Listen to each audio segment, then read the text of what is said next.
to Christ the Center, your weekly conversation of Reformed theology. My name is Camden Busey, and I'm on the road today. We're actually in Escondido, California, at Westminster Seminary, California, going to be speaking about many topics. I'm delighted to be here, and I want to introduce to you first my first of a series of guests over the next coming weeks in podcast terminology. We have Dr. David VanDrunen, who is the Robert B. Strimple Professor of Systematic Theology and Christian Ethics here at Westminster Seminary, California. Welcome, David. Thanks, Camden. Good to be here. Yeah, well, thanks for having me on campus. I know we had talked at Presbytery, and I mentioned that I'd really like to come visit someday. And you suggested coming at the time of the annual faculty conference, and which, for those who aren't in synchronous with us, time is in January every year. And I got to tell you, it's been a tremendous time. I've absolutely enjoyed being here. I thought the conference was very well done. I love the balance of it and the format of it. But it's also nice because in many ways, it's kind of a reunion of a lot of graduates and also people from the area that come back to participate and get to know one another. So it's been tremendously beneficial to me, not just to come to a conference and do some interviews, but just to get to know the community better. So thanks for the timing of it. Yeah, well, we're happy to have you, and I'm glad you missed a storm back in Chicago while you're enjoying our beautiful weather. I know, and you being one from the Chicagoland area certainly know what all that's like, but I did leave, and the very next day after I was gone, there was a pretty nasty snowstorm came through. And my young children, my boys are now 8 and 6, the two older ones at least, they had to shovel for mom. But I got out of that chore. While it's in the mid-60s and sunny here in January, I always find myself walking around just saying out loud to myself, it's January. It's hard to know this exists. But it does. So thanks for sharing it with me. Our pleasure. Well, we're going to be talking about a lot of things, and as people may gather, we're going to do several interviews while I'm here. So we're going to be speaking not only with David, but also Drs. Troxel, Estelle, and Baugh. And I hope into the future we can make maybe a habit of this and come out once in a while to do other interviews with other faculty members. There's plenty to talk about. I mean, come on, we could talk for days, even just about the articles and books that have been written by the faculty, but at least that's what's on tap in the immediate future. So as you'll see in coming weeks, Lord willing, if these interviews, I'm sure they'll all go well, but as long as I don't have a catastrophic failure with with the technology, people can expect a series of interviews with these men. Exciting stuff. But today we're going to be speaking about a very, timely topic, to say the least. It's timely always, at least in this redemptive historical era. But certainly you'll understand what I mean. But David has written a book titled Politics After Christendom, Political Theology in a Fractured World. It's published with Zondervan Academic. It's forthcoming, expected April 21st, 2020. But David was kind enough to give me a manuscript of it, and I read through it feverishly and loved reading it, took a lot of notes, wrote down a lot of questions, and we're going to be talking about that today. So Dave, tell me a bit about the project. Of course, you wrote in 2014 with Erdman's Divine Covenants and Moral Order, a biblical theology of natural law. So this book in some ways is developing a different facet of a theological system, so to speak, applying these lessons to a related area, but at the same time is developing your thought in your previous work and in my opinion, tightening it up in many ways and clarifying it and advancing it in very helpful ways. So tell me about the development of this and this particular project now and how it relates to your previous work. Yeah, thanks. It's this is really the culmination of a much larger project, the way I look at it. And really, for a good 20 years now, I've had, I guess you might call it a Christianity and culture kind of project. Mm-hmm. And the first big volume of that was my book, Natural Law and the Two Kingdoms. The subtitle of that was, if I can remember, a study in the development of Reformed social thought. So that's kind of self-explanatory. So it was really a historical study of Reformed social thought. And then the book you mentioned, the first volume was published in 2010, and then Divine Covenants and Moral Order really was a biblical-theological study in which I tried to think about some fundamental issues of social thought, Christianity and culture, and try to work out a biblical theology of it. So this is really the final installment of that bigger project. And of course, I've got some smaller stuff on these topics as well, but kind of spin-off works that are, for more of a popular audience. That's right. Crossway, right? Right. But this last volume, you might say if the first volume that I mentioned was a historical theology, second biblical theology, I'm describing this as political theology. Mm-hmm. And what I mean by that, because that term is not always used in the same way, but I would mean by that a theology of political community. So how do we think theologically about our political community? So what is their purpose in God's plan for this world, in God's government of this world?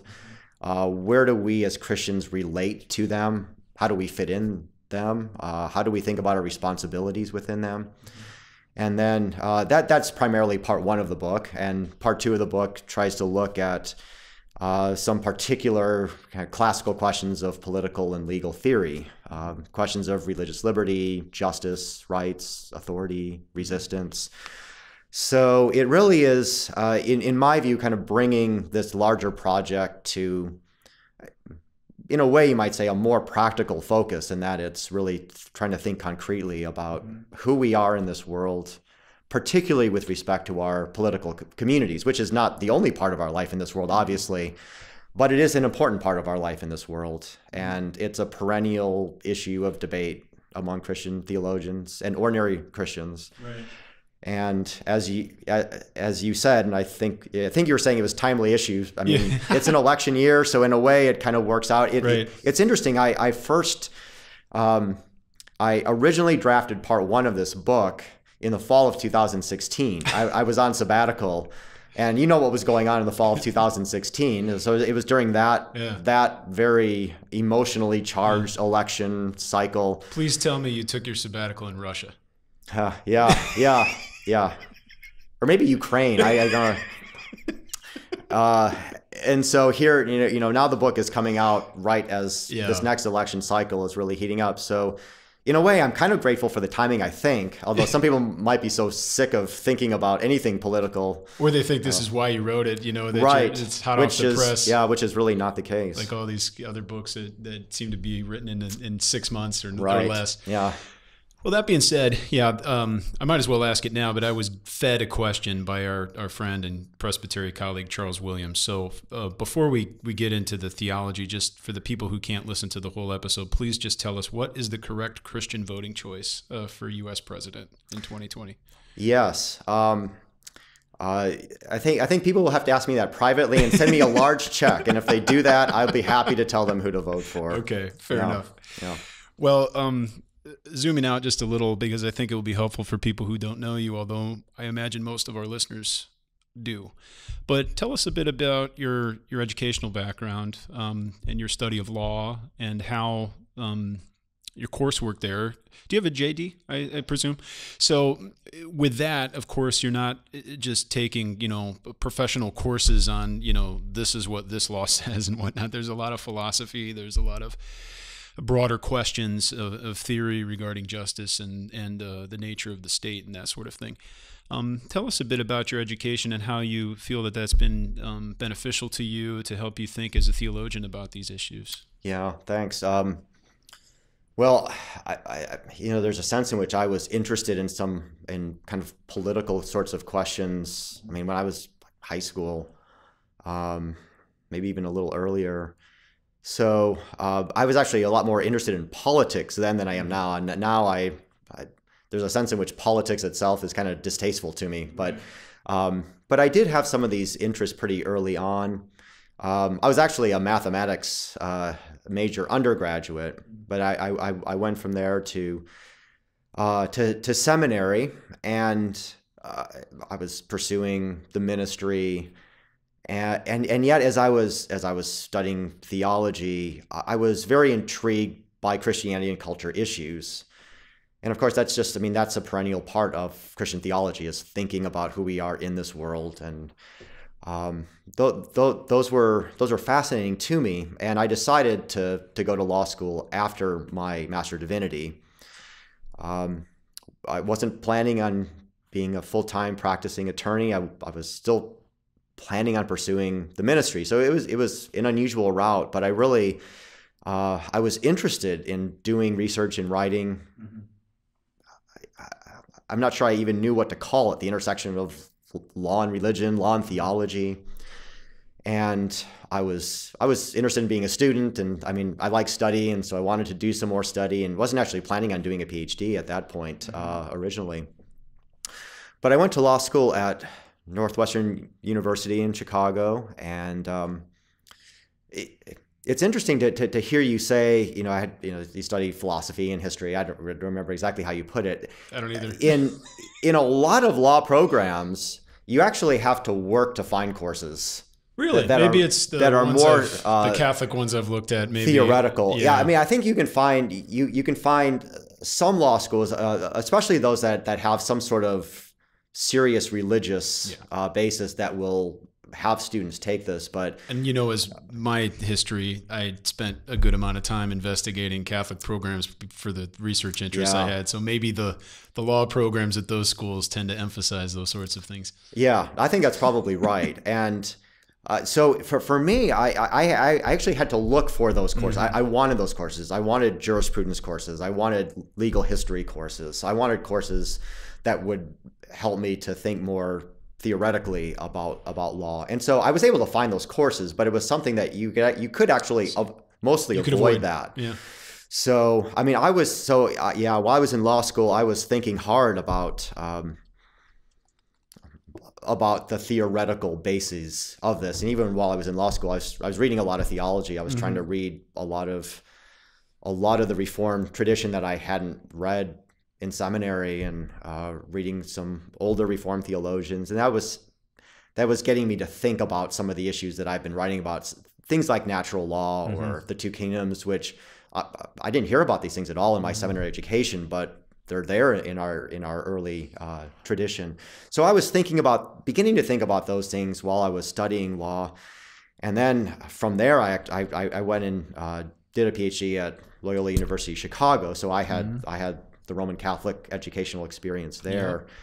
And I focused and I was studying ethics, and so it was in the theology department. So it was a great opportunity to bring together my interests in these sorts of issues. It was theology and ethics and law, and bringing them together. My dissertation advisor was a student of John Courtney Murray, whom you will certainly know, who is a very important figure in Vatican II, mid-20th century Catholicism. Right. And so, there's a portrait of Murray right behind me. I actually joke sometimes that I'm a grand student of John Murray and John Courtney Murray, since I had professors who were students of both of those. Strimple and then your so I wrote my dissertation on some issues in Thomas Aquinas' moral theology of law.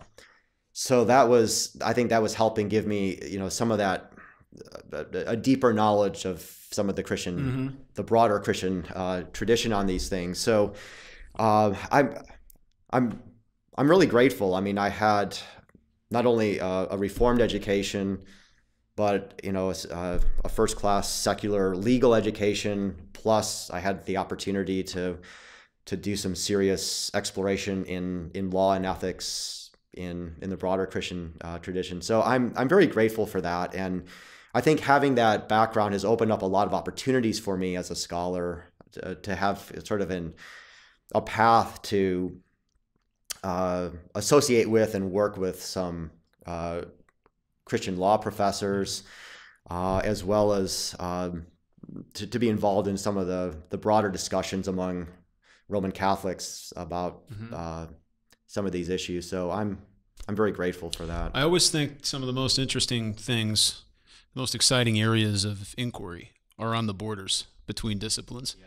And I come from a different type of background too, being in business and computers, and so my interest in technology, and coupled with my interest in theology, is in many ways what kind of started what we do at Reformed Forum in some ways. So I always try to advocate for younger seminarians and whatnot to have a breadth of interest. Of course, do your due diligence and go deeply into our tradition, especially those people who we recognize as the great minds that have gone before us within our confession.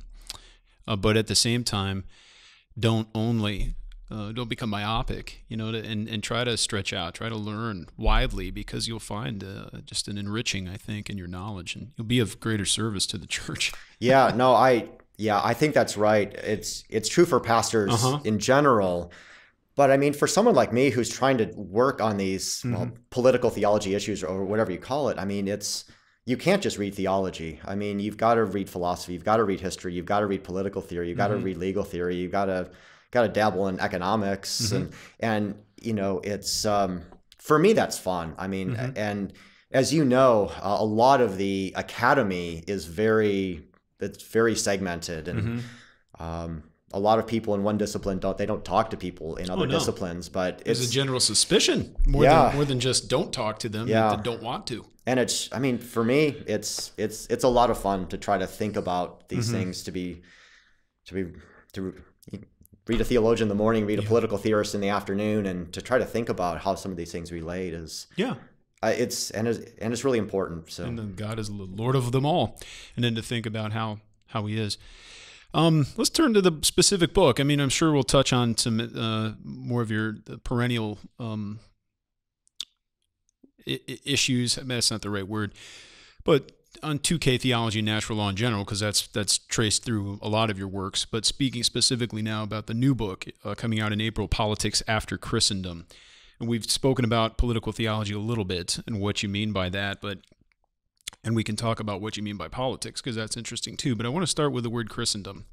What do you mean by that word, and what have others meant, and how are those maybe different? Yeah.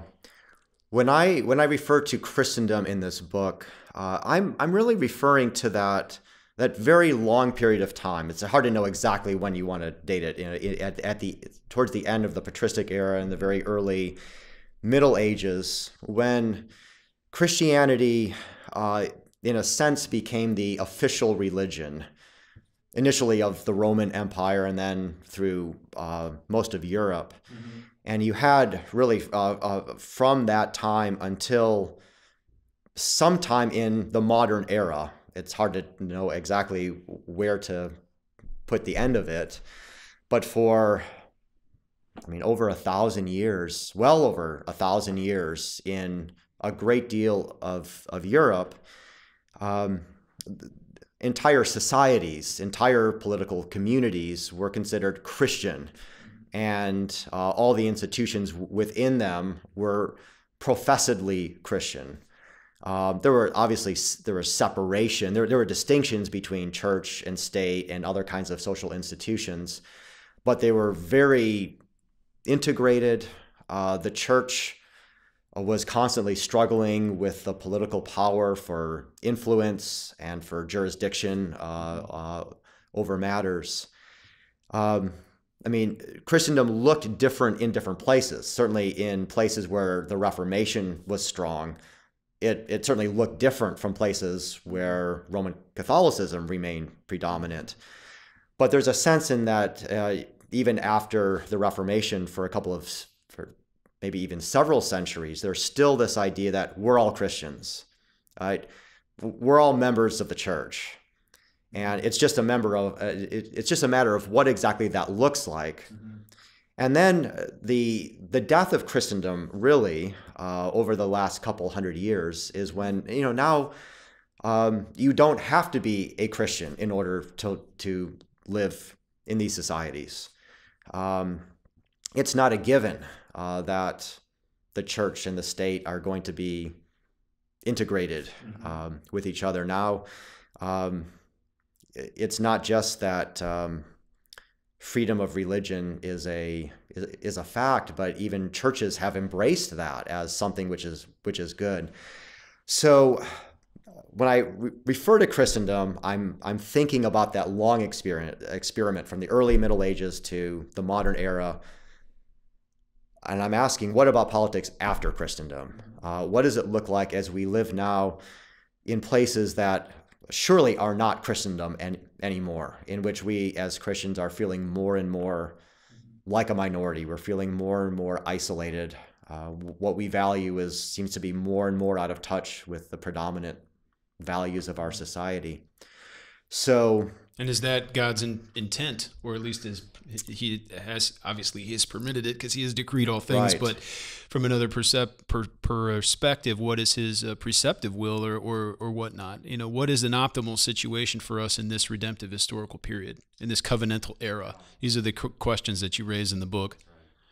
Now, in terms of the language political theology, people hear political and instantly they're thinking like a section in a newspaper, on a web page, and they're thinking of certain topics and characteristics, and basically, as one person said, a soap opera for ugly people. But there's a lot more going on here in terms of what politics are, and we think about the basic institutions that God has established. We think of the church in distinction from the state. We'll talk about what the state is and how it relates to how it relates covenantally to what God is doing and his common grace. We think of the family, for example. But then we start to think, well, how do these relate to one another? Specifically, how do families maybe in public relate to other families? And how do these different layers of society work together? And you start to interface a bit with, I believe, Aristotle's at least initial teaching on the polis, the city. So explain what you mean in terms of political theology, and especially as one coming from a confessionally reformed position. Right. Because we're not Aristotelian, but at the same time, there's common grace there too. Yeah. It was. I was actually. I was hesitant about even using the term politics in the title. I wanted political theology, I thought, but even that is sort of a dangerous title as well. And so, by political or politics, I'm not primarily referring to presidential debates. I'm not referring to policies per se. That's right. Yeah, right. And so this old idea of the polis, which is the Greek word that we would translate city, is really referring to the place where the various smaller institutions of society interact with each other. We might think, you have a family, I have a family, we have our homes. That's not really the city, but there is a broader community in which your family interacts with my family and lots of other families, and in which we get together and we form businesses, we form schools, and we also form governments. And then there are conflicts at times, and you have questions of how ought we to manage this. That's right. And so then you form public courts in which you can try to resolve these things. And so when I use the term political, I'm primarily referring to that community, that broader human community in which the various smaller communities interact. And then I would say that political communities, or the polis, they typically have governments.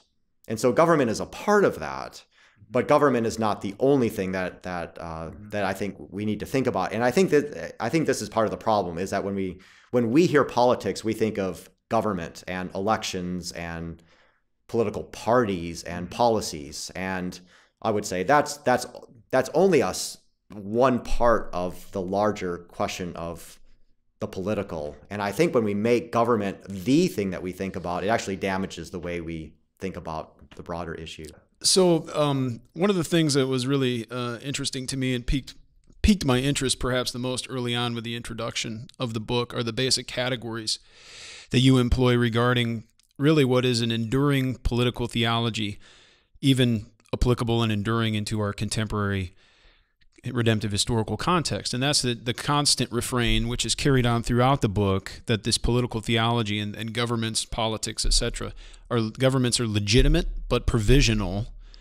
They're common but yet accountable. So we have four different aspects, but in a sense they balance one another, because we could think of a government being legitimate but having it in an unrestrained and ultimate aspect would distort our view of what God has planned.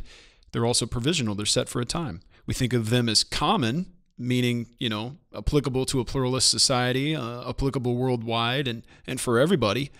But then we could think, well, how are they to be run? Are they to be run by Muslims? Is Sharia law the right way to do it? No, well, they're accountable to God.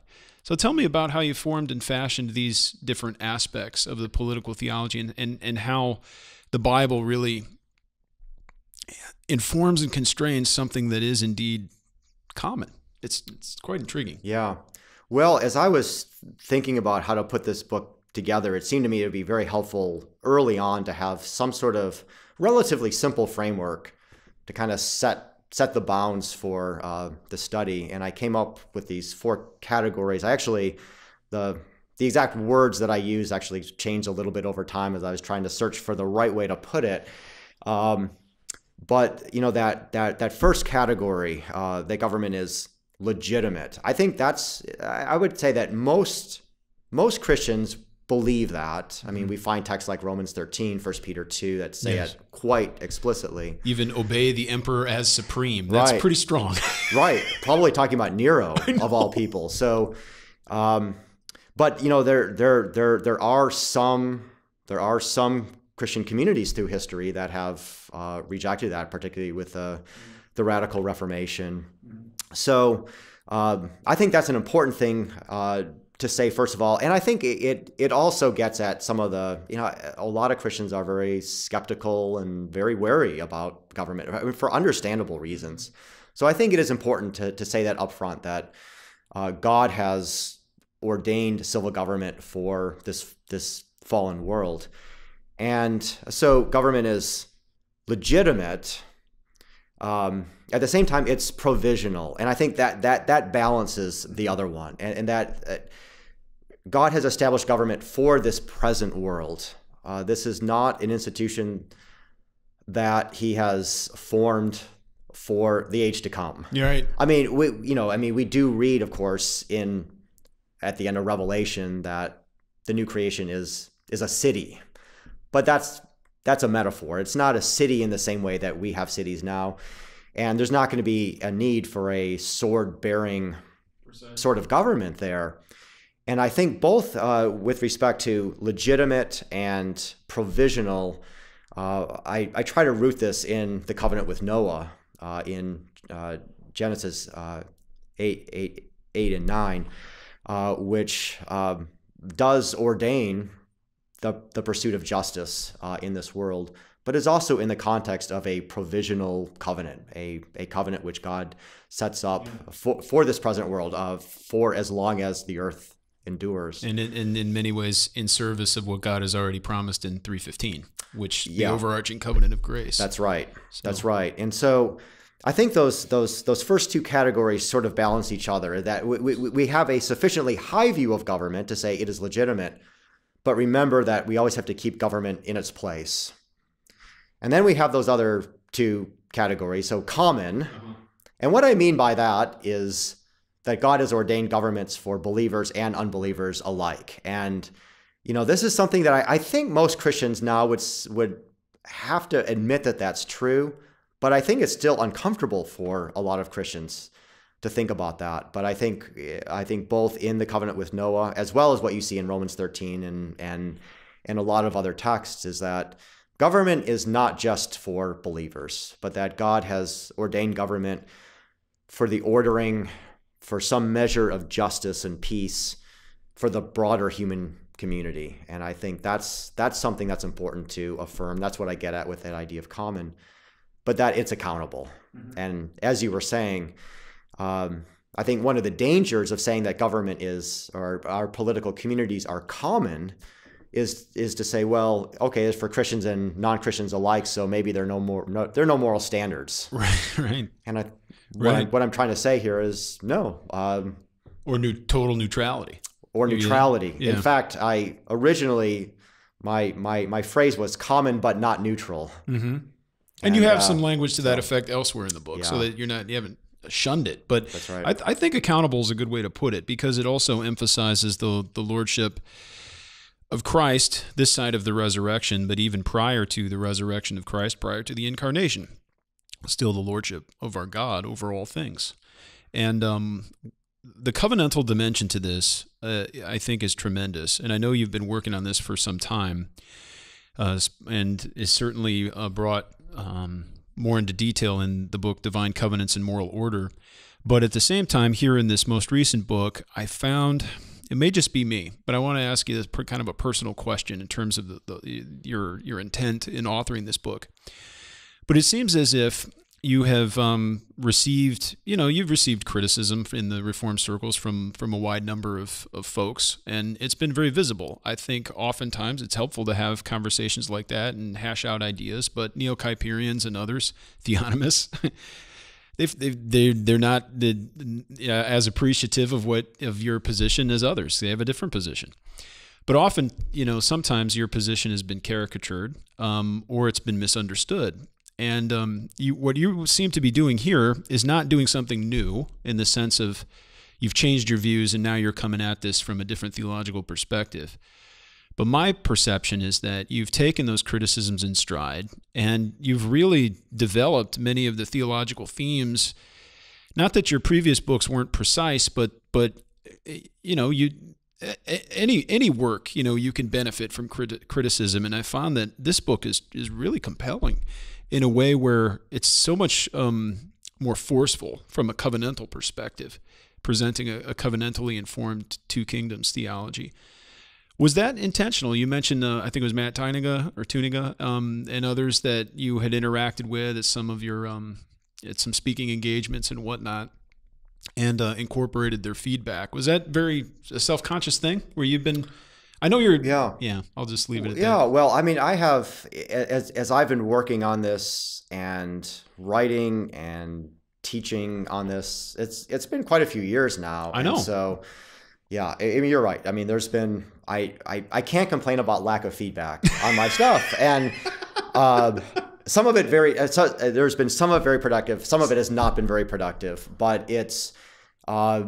even for those who are, who have misrepresented my views for whatever reason, it still does cause thought about, okay, how can I say things in the most clear, in the most winsome way?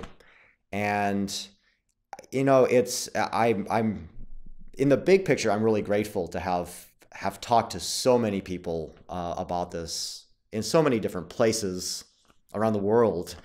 And I think one advantage of that is you actually you realize that when someone else is in some kind of a different setting, someone else has experienced different things, they may be looking for something different.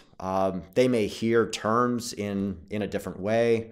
And I can, so I have been in a sort of a constant endeavor to try to say things as best I can, as clearly as I can. And in those areas where I think there really isn't a big difference between what I'm saying and what my critics seem to think about things, to say, how can I communicate this in a way that is most helpful and most able to bring some measure of consensus, and even to people outside this immediate community. I think that's something I enjoy speaking with you so much at Presbytery and then our time this week. But it's so important that we would have cross-pollination. Now, the Reformed confessional community is microscopic compared to the rest of the world. But even there, we have these walls that are built up where we don't always talk very well through them. And then in our flesh, sometimes folks can have the tendency to impute motive or intent to something that might be as simple as a lack of precise communication. I'm not imputing that to you, that you haven't spoken clearly. I'm just saying people may not be able to understand what you've been saying because they haven't bothered to talk across the wall. And it's important that we would have these conversations and talk more thoroughly in order to really get at the issues and to learn from one another. So I appreciate that. But you mentioned the covenant with Noah, and that's where I was going with this to begin with. Part of my hesitancy in years past with certain versions of 2K theology, and you call it an older version in the book, is that some people, maybe it's a caricature, maybe some people have advocated for this view, will tend to divide the mediation of Christ. They say Christ is the mediator, but he mediates the common kingdom through, this is very simplistic, but he mediates the common kingdom through general revelation and natural law. He mediates the special kingdom or the kingdom that'll last forever, the church. He mediates through special revelation. And that divide, I don't find it tremendously helpful. We'll get into other issues later, but I see a role for special revelation to the world. I see pre-redemptive special revelation in the Garden of Eden. We can talk about that. But what you've done here is you've moved from that. I'm not saying you were an advocate of that, but you've been very precise to root the mediation within the covenants. It's a covenantal perspective. Whereas we don't have one Christ, Lord of all, and he somehow is dividing up the world and doing different things in different ways, so much as we have an overarching covenant of grace instituted in Genesis 3:15, and then mediated successively through different administrations. That we have a unique common covenant with Noah that, in so many words, I'll just say, institutes common grace, and it restrains God's justice for a time so that his gracious purposes can go forth.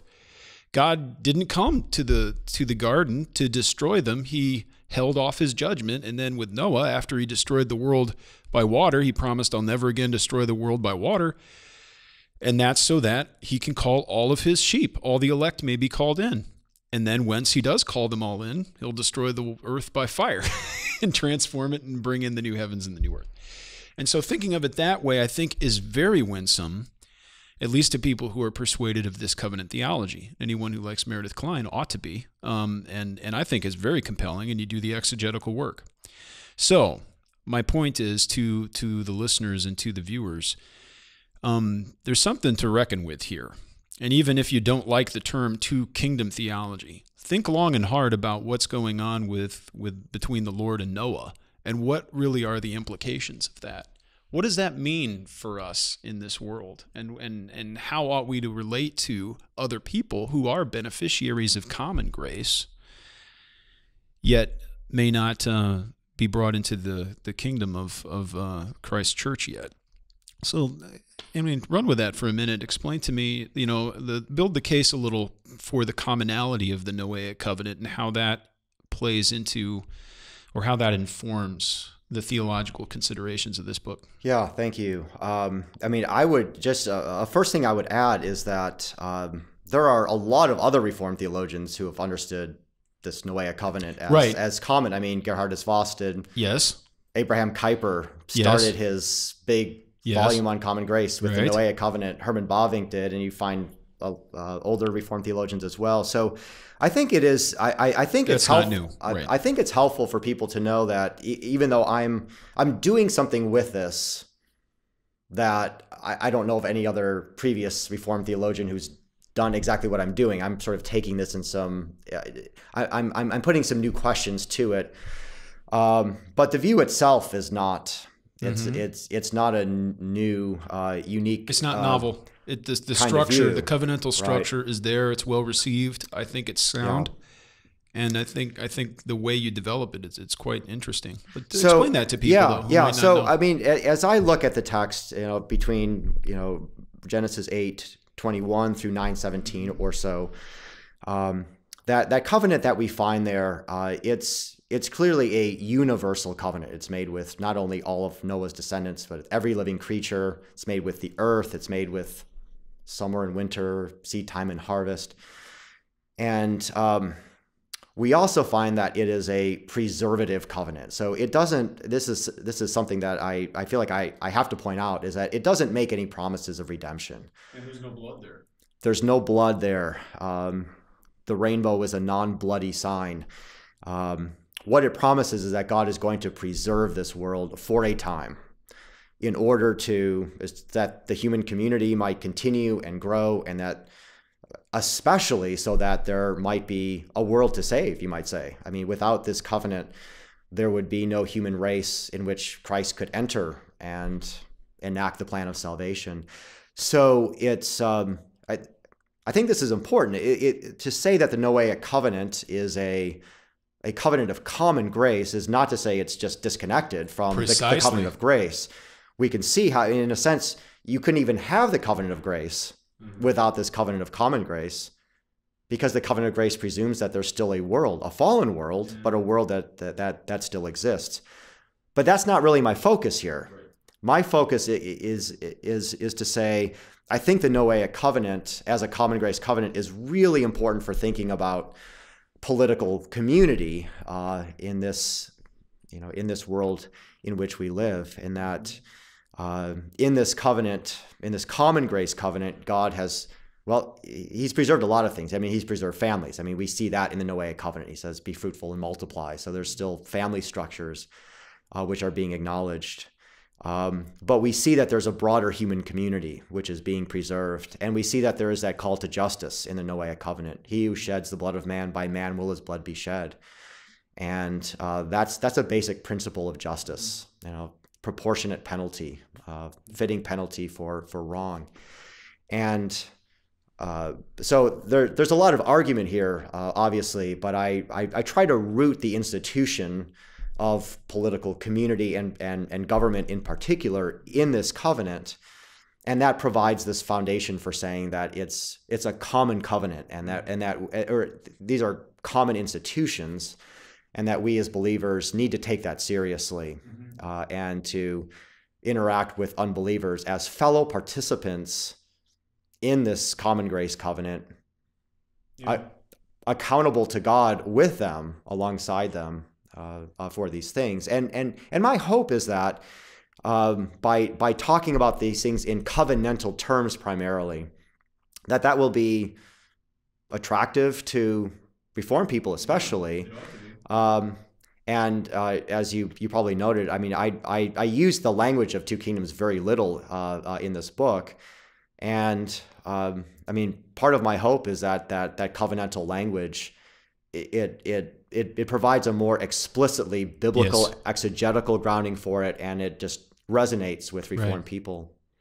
Yes, and I agree. I think it does. I think it's very winsome in that regard. I think there have been critics, maybe they're dealing with caricatures, but certainly people hear the title Two Kingdoms and they have a knee-jerk reaction, and they presume that there just must be a motivation to evacuate the public square of anything related to God. And so there can be this thought that it's a total separation and a realm of neutrality in which God is not really Lord, or it's like there's the deist world and then there's the world, which is totally not the point of the issue. And by rooting it in covenants and then also understanding the Noahic covenant is serving ultimately God's great purpose in the covenant of grace, even in the Pactum Salutis, is certainly a tremendously biblical and I think a sound way to approach the questions,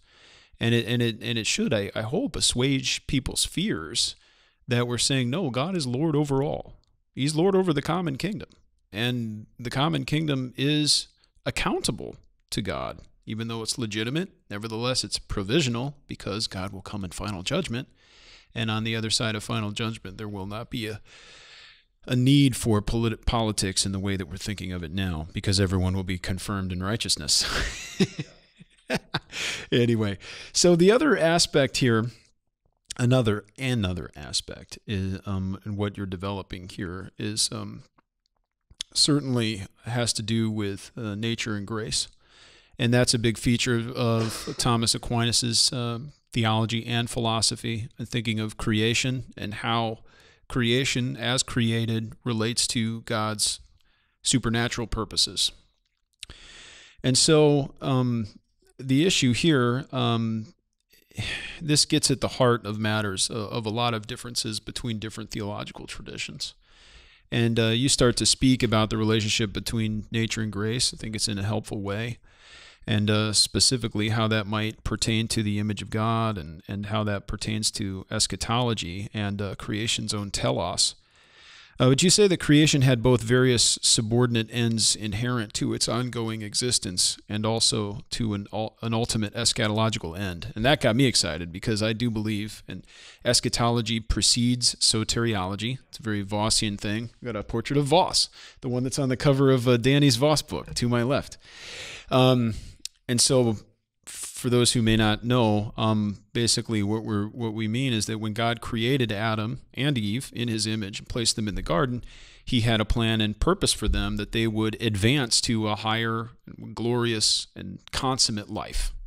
That wasn't an appendage. that was an original intent, and then he was given this promise originally in the covenant of works. You developed this in your conference lecture, and then he forfeited that by disobeying the Lord. So there's a question among different theologians, Thomas being one: how does nature relate to grace?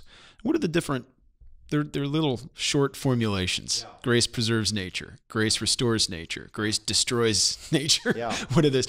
How do you perceive matters, and what is your corrective to maybe some misperceptions of the past? Yeah. Well, the two primary phrases that I interact with are grace perfects nature, which is the way Thomas Aquinas put it. There are also a lot of early Reformed theologians who put it in the same way. A lot of contemporary neo-Calvinists prefer the terminology of grace restores nature. And I think you could use either of those terms to say something theologically correct. Mm-hmm. But I guess if I have something to add to the discussion, it's in my suggestion that maybe we should use two verbs rather than one verb. And I think one of the difficulties is in trying to find one verb that describes what grace does to nature, is that we lose the idea that actually we talk about two kinds of God's grace, or two aspects of God's grace: God's common grace and God's saving or special grace. And so I propose that we might say that common grace preserves nature, while saving grace or special grace consummates nature. And what I mean by that is very similar to what we were talking about with our covenant theology earlier, mm-hmm. that by God's common grace, He preserves this world. Mm-hmm. This world is fallen. It's not what it was originally created as. It's a fallen world, but God preserves it with many good things. But God is also doing a much greater work, and He is bringing redemption, and that gracious salvific grace is ultimately going to result in the consummation of this present world. God is bringing this first creation to consummation in a new creation.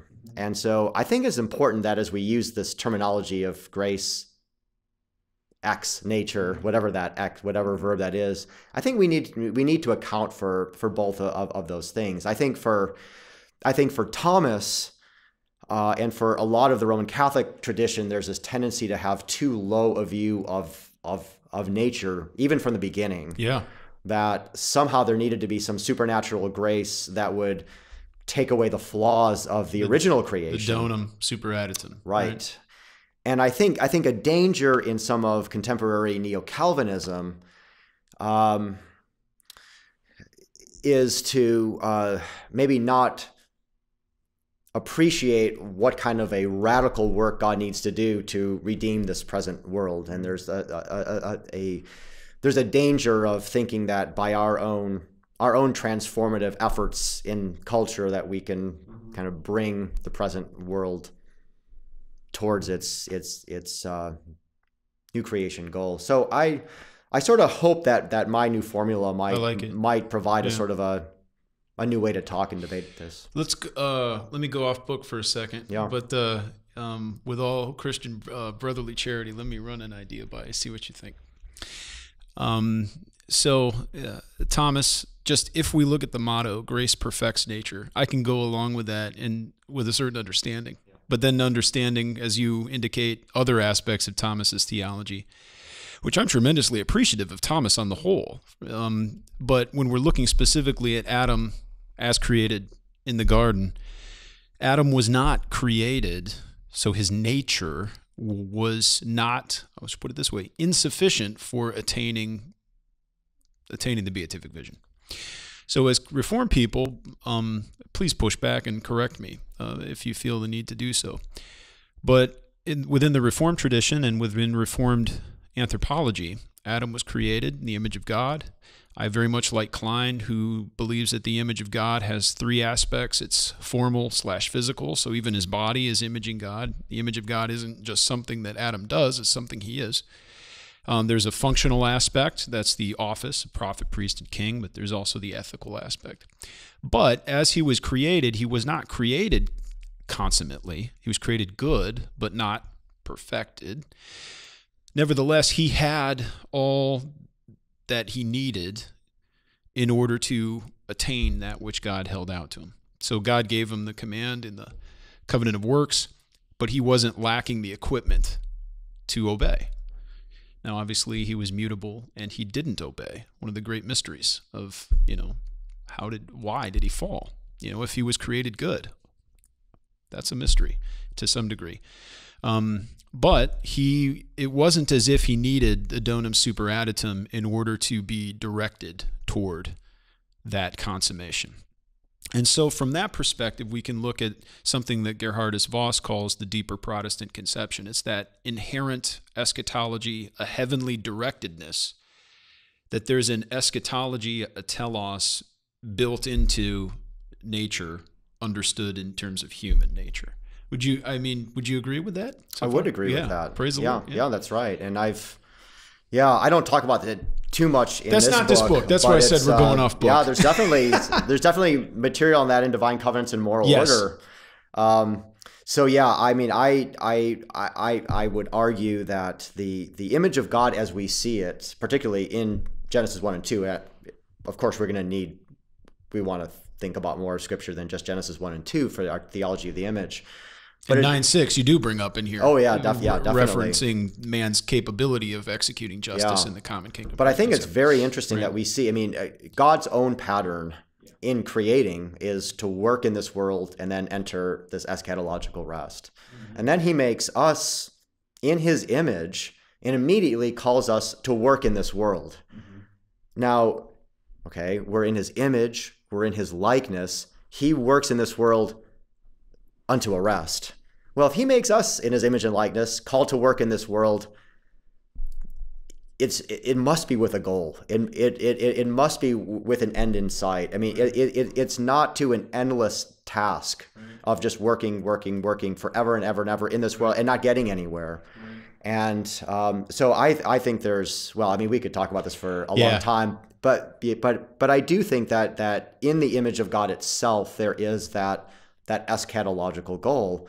And I think it's great. How can you not think of 1 Corinthians 15? I was just going to bring that up. We have borne the image of the man of dust, so we will bear the image of the man of heaven. And, I think there's a real sense, this is not necessarily the most accessible way to put it. But I do suggest to my students that it's helpful to distinguish the protological image and the eschatological image. Well, that's what I would say. I don't know if you would agree, but I certainly see the comparison there, not between fallen Adam and Christ, but between Adam as created and Christ. Yeah, but then he says, Paul says, if there is the natural, then also the spiritual, which seems to indicate that there is an inherent eschatology, a drivenness and a directedness of that image of God as created that is inevitably pointing toward the resurrection. That's right. And the way I would put it is that this protological image, we are made to be workers toward a rest. Right. And then the eschatological image, which Christ already has as the resurrected and ascended one, is, he's no longer a worker toward a rest. He is, you might say, he's a rester looking back at the work completed. He's seated. And then in him, we already have a share in that, and at our resurrection, we'll share it fully. Let's talk about that a little with regard to the book, because another major feature here, and this I thought was very helpful to color more of what you have been developing in terms of the two kingdom theology, but it's the idea of us as Christians being pilgrims. So we do exist and live in this common world. There is an element of truth, more than an element. There is a truth that we are dual citizens. I'm an American citizen. I'm accountable to the laws of the United States. I'm accountable, unfortunately, to the laws of Illinois, and because our state is not in good shape, is what I say. I don't have any laws I want to break. I just a little pessimistic about. I think the Illinois government makes the California government look good. Lately, I just passed the brand new cannabis amnesty box at O'Hare Airport, so that's where we are nowadays. But so in a sense, we are dual citizens, but I think a predominant category within Scripture is to understand that our fundamental identity if we are Christians, if we are in Christ, is that he's our fundamental identity. And one of my favorite passages is not only Galatians 2:20, but also Colossians 3:1-4. So if then you've been raised with Christ, I prefer the force of that to I take that as since then you have been raised with Christ, set your mind on the things above, because that is where Christ is. So I'm not in the heavenly places locally, like physically. I'm a pilgrim. I'm on my way. Hebrews 3:4. Nevertheless, my identity is bound up with Christ. And so there are a lot of aspects and dimensions that we need to think of this present wilderness wandering. How are we to relate to people in this world? How are we to consider ourselves as sojourners and exiles? Nevertheless, fundamentally identified with the kingdom of heaven. We belong there. That's where we're going. But at the same time, there is a legitimate common kingdom. Nevertheless, it's provisional and accountable to the Lord. Describe that to us and explain how you've really sought to develop that exile theme for this period of time. Yeah, you're definitely right that is a very important theme in the book. And, in a way, that's part of the contrast with the whole idea of Christendom, because I think there's a sense in which the whole Christendom project, we might say, was a kind of an attempt to make us at home here in this world. Immanentize the eschaton. Yeah. And so, it's, obviously Christians during those times they still knew they weren't in the new creation. Yeah. But there's a sense in which you have a little bit of the new creation right here in that you've got this unified confessional Christian society. And what I'm saying is that I don't think that's not what the New Testament calls us to expect as our experience, or it doesn't call us to seek out that kind of thing. We are those who have been raised up with Christ in heaven. We are citizens of heaven, Philippians 3. Hebrews 13, here we have no lasting city. I mean, so you've got all sorts of examples of that. And, one text that I think is has meant a lot to me, has been, I think, helpful for me thinking about this, is 1 Peter 2:11, in which Peter uses two terms. He says we are sojourners and exiles. Now, depending on which translation you use, it might be a somewhat different word there, but I think those are good translations. And that points us back to the Old Testament. I mean, Abraham was a sojourner. The Israelites were exiles in Babylon. They didn't think they were running the show then. They were living amidst people who were often hostile to them, and yet they. If we look at the story of Abraham, or if we look at Daniel and his friends in Babylon, we see people who were still involved in those places where they were sojourning, those places where they were exiles, and they were making good contributions to those places. And so, this is a theme that I tried to develop to think about. To be a sojourner in a place, or to be an exile, doesn't mean you don't have any share of the life of that place. What it means is you don't have a permanent home there. Yeah. And I think that really captures our place in this world really well. I mean, we have responsibilities here. We can be involved. We should be involved. But once we start thinking of our political community or any other kind of institution here as our permanent home, I think we've missed something absolutely critical. Considering how much there is in the book. I mean, the book is divided into part 1 and part 2, and I find it really helpful. But in part 2 of the book, which I think we're going to have to probably do a follow-up to talk about more of the details, but you really start to dig into more of the specific application of things. And so just for the listener, please pre-order this book, but here are some of the chapters. The Noahic origins of political community in the Old Testament. Then you have it in the Noahic origins of political community in the New. Natural law and political community. Responsible citizens, patient sojourners, Christians' public life under 2 covenants. Well, those are all part 1 questions. But part 2 is that chapter 7 starts pluralism and religious liberty. Family and commerce, justice and rights, customs and laws, and authority and resistance, and then reflections on the liberal and conservative traditions, politically speaking. That's right. we could even say classic liberalism, and we could be meaning completely different things in different spheres, exactly. right? So that's just a survey of the chapter titles, but there's a tremendous amount to think about and a lot of things that are really quite interesting. But one thing I think might be a good way to kind of direct people's thoughts, at least as we consider concluding, are some aspects that you do lay out in chapter 4 on the Noahic origins of political community in the New Testament, where you do argue that political communities in which Christians now live have the same nature and purpose as Gerar, as Babylon, and other cities that you do examine in the Old Testament. How are we to consider that? We've mentioned some of the language of sojourners and exiles, Romans 13, first, Peter's conversations and whatnot. But I think it's useful for us because we are living in the same redemptive historical context as those in the early church. So how are we then also to understand these things in our relation to, I don't know, the context of Babylon, for example? Because we think that's thousands of years ago, has nothing to do with us, but actually the way that God's people were called to live even in Babylon has a lot to say about how we're called to live even now in contemporary modern society. Yeah, well, part of the argument that I make is that, I note that we never actually have, in my judgment, a kind of explicit initial authorization of civil government or political community per se. There's no one time when, there's no equivalent of Matthew 16 when Jesus says, I will build my church and the gates of hell will not prevail against it. And so what I argue is that we have something of this general commission in the Noahic covenant, and that there's a commission for us to live as communities.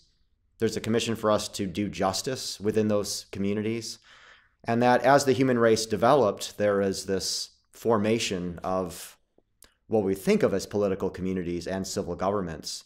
And it's those sorts of things that Romans 13 can look back on and say, these are God ordained, that the human race has formed these communities ultimately under God's authorization. And I think the same process that produced Gerar, that produced Babylon, also produced the United States.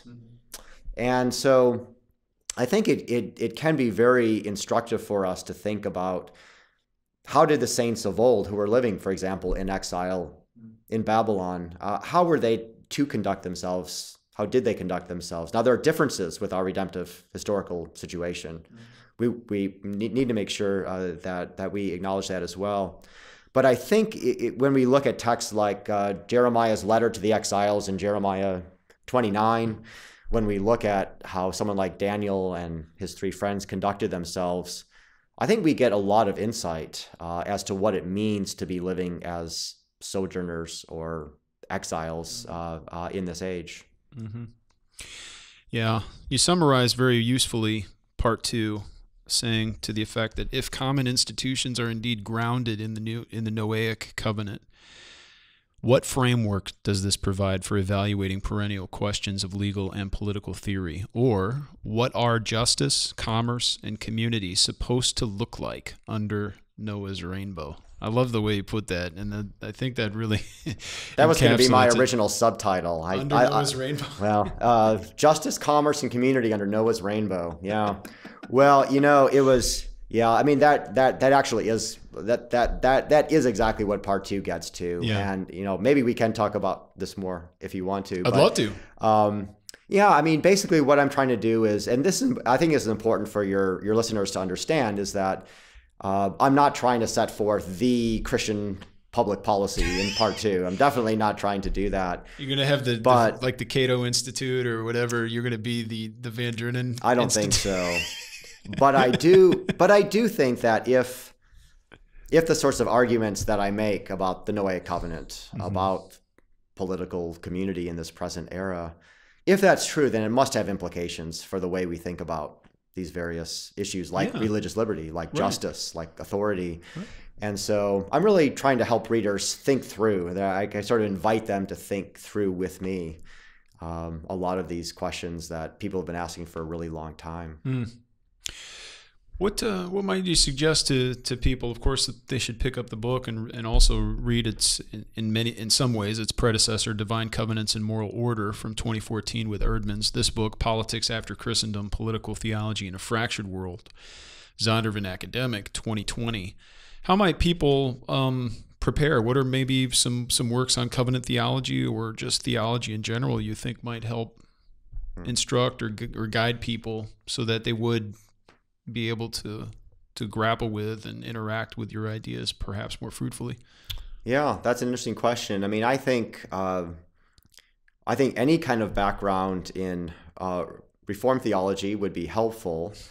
I mean, I think, there are some great works on the covenants that have been produced historically. And I think of Herman Witzius's Economy of the Covenants Between God and Man. If you want to look for like an older treatment of the covenants, that I think is still extremely valuable, that would be one. I mean, my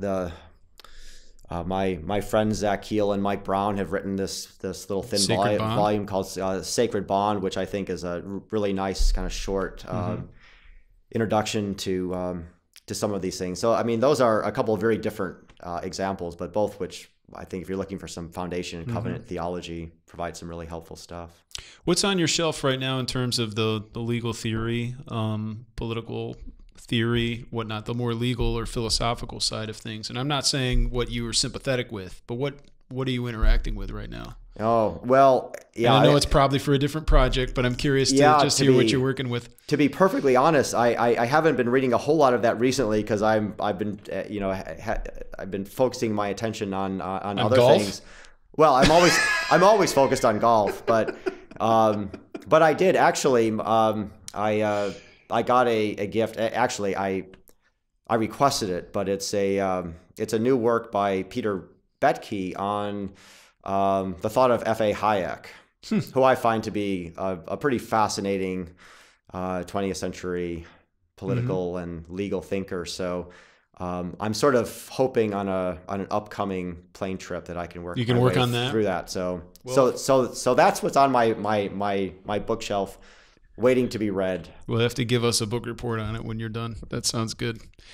Well, David, I can't thank you enough for the invitation to come out here, but also all your work in reserving a room, setting things up. You've been a tremendous host, and I appreciate that. Not you only, but the seminary as well. So thanks also for writing this book. I'm going to read it a couple more times myself and continue to wrestle with the ideas and think about them and apply them to my own context. But most of all, thanks for taking the time today to talk to me and to expose these ideas to our community. I really appreciate it. Well, it's my pleasure. Glad you're here. Yeah, well, praise God. I would encourage people to check out the seminary online. You can go to wscal.edu. We're online at reformedforum.org, where you'll find information about all of our programs, upcoming events, whatnot, as well as previous episodes. And stay tuned. In weeks to come, we'll continue on, I hope, with our VOS group schedule once a month. But in terms of the gaps in between those, take a look not only for David's interview that you've watched today, but also future conversations with other professors here at Westminster Seminary, California. And look forward to other trips in weeks to come, as I'll be visiting other folks and other people, and I'm looking forward to it. So thanks so much for listening. We hope you join us again next time on Christ the Center.